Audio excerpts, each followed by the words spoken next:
Did you find anything? The WHO's visit to Wuhan, ground zero for COVID-19, was tightly controlled by Chinese authorities.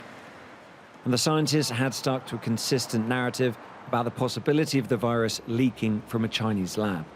In the official report published today, they repeated that view. Lab accidents, of course, do happen once in a while.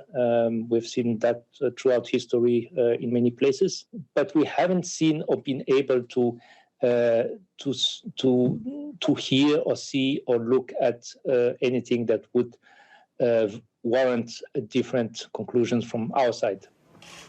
The head of the WHO took his own organization's report and effectively set it on fire. Dr. Tedros said, "I do not believe that this assessment was extensive enough. Further data and studies will be needed to reach more robust conclusions."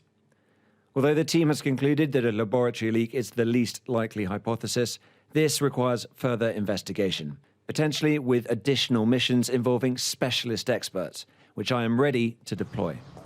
Dr. Tedros also said Chinese authorities had not shared data in a sufficiently timely and comprehensive way.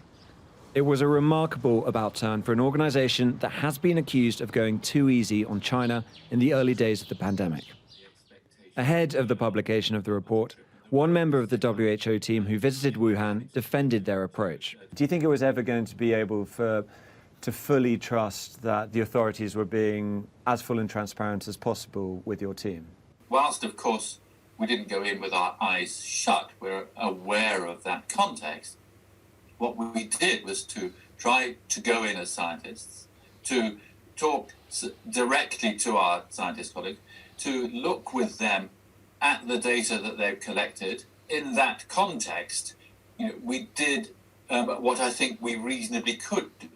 For now, the most likely origin of COVID-19 remains the theory that it originated in bats, spread to another as-yet unidentified animal, before infecting humans and leading to an explosive outbreak in Wuhan. But the laboratory hypothesis is back in the mix, and that will infuriate Beijing. Tom Cheshire, Sky News, Beijing.